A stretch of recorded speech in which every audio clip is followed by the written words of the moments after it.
A database write succeeds, but the user immediately sees order not found.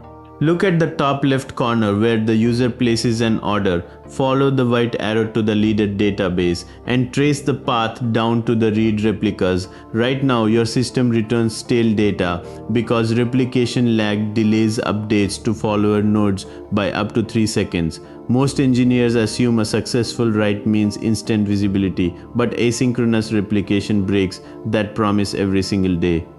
By the end of this video, you will confidently explain how to prevent stale reads across distributed replicas without killing your write latency. Now look at the right side of the diagram, where the user refreshes their view and hits an unupdated replica.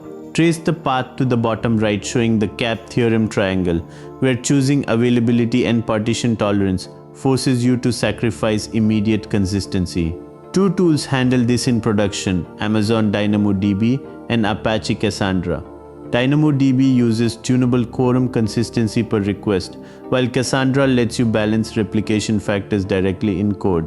Remember this rule: if you read from a replica before write replication finishes, fast response times will always trade away fresh data.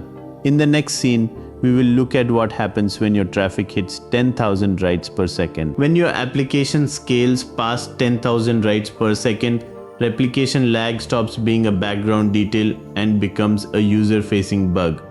Look at the top left section showing leader-follower replication, where a write hits the leader database successfully while reads route to follower nodes. Trace the timeline axis down through the middle marked at 75 and 90 milliseconds.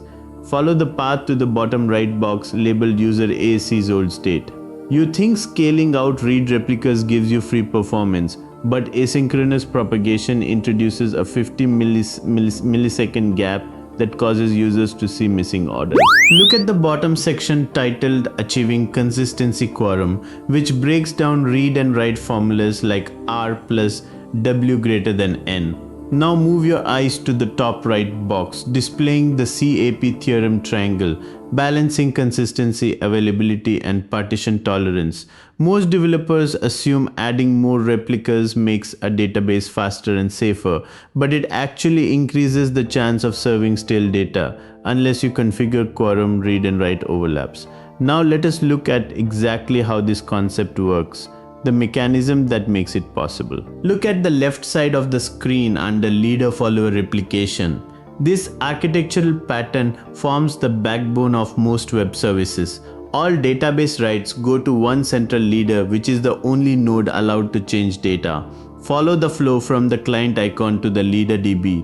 The leader then propagates those changes to multiple read-only replicas labeled replica 1, 2, and 3.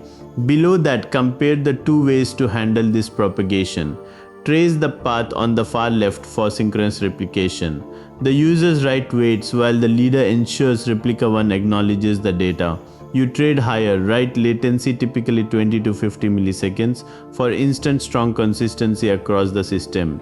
Now trace the path for asynchronous replication right next to it. The leader confirms the write to the user immediately, often in under 10 milliseconds, but it replicates the data to the followers on a separate background thread. You gain high performance for the write, but accept a window of potential data loss and only eventual consistency if that replica falls behind. Now follow the diagram to the center column labeled quorum reads and writes. This is how you achieve customizable consistency across that cluster of 5 nodes you see. Forget about rigid rules. With quorum, you pick 2 configuration numbers, a write quorum W and a read quorum R, where N is your total replica count, which is 5 here. Your system guarantees a consistent read if and only if R plus W is greater than N. Look at the specific example. When you require 3 nodes to confirm a write and require 3 nodes for a read, your read is always consistent, because at least one node in any read quorum must overlap with the successful write quorum. Notice the diagram illustrating successful quorum versus failed quorum at the bottom. This approach lets you balance performance and consistency per operation, not just per database. 2 tools solve this today: Apache Cassandra, and Amazon DynamoDB. Cassandra lets you tune this formula per query, whereas DynamoDB lets you select strong or eventual reads globally. Remember this rule: synchronous guarantees data but adds latency, while asynchronous prioritizes speed but risks tail reads. If mastering this level of system design is what you want, subscribe now. Next, let us see how a real production system at scale implements this with real numbers. Now look on the left side where the diagram shows eventual consistency in a leader-follower system. This is how Amazon handles millions of active shopping carts on Prime Day. If you add an item to your cart on the West Coast, you might get a confirmation in milliseconds, but that change can take up to 1 second to replicate across all data centers globally. Amazon designed DynamoDB to operate as an AP system, sacrificing immediate consistency, so your write request is always available. They prioritize that incredibly low write latency for user-facing carts because losing a cart is worse than having a briefly outdated one. Now, follow the path to the right to the strong consistency column. This diagram details exactly how that same system ensures you never buy the very last item in inventory.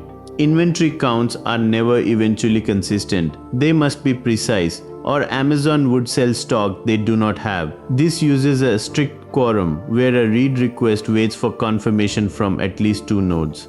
In production, this can add double-digit milliseconds to your overall request latency, making it the right engineering trade-off for CP systems that prioritize consistency over pure speed. DynamoDB is unique because it is the rare production tool that can provide both CAP trade-offs in one managed database service. Now let us talk about what owning this concept means for you in a system design interview. Look at the main title in the center and follow the arrow down to the senior engineer icon. That is you. When an interviewer asks how you'd scale a global social media feed, they aren't looking for a single right answer. They are testing your ability to navigate the CAP theorem. Trade-offs shown in the glowing triangle on the left, tracing the lines to the bottom right, where you see eventual versus strong consistency. The single biggest mistake candidates make is saying consistency is a hard requirement for everything. Mastering these concepts sends a powerful signal. You don't just know algorithms, you understand production trade-offs. Correctly choosing eventual consistency for a post like count shows you prioritize system availability over data being correct in the first 10 milliseconds. But choosing strong consistency for a bank balance transaction proves you understand when correctness must take priority, even if that choice adds 50 milliseconds of latency as shown in the clock icon.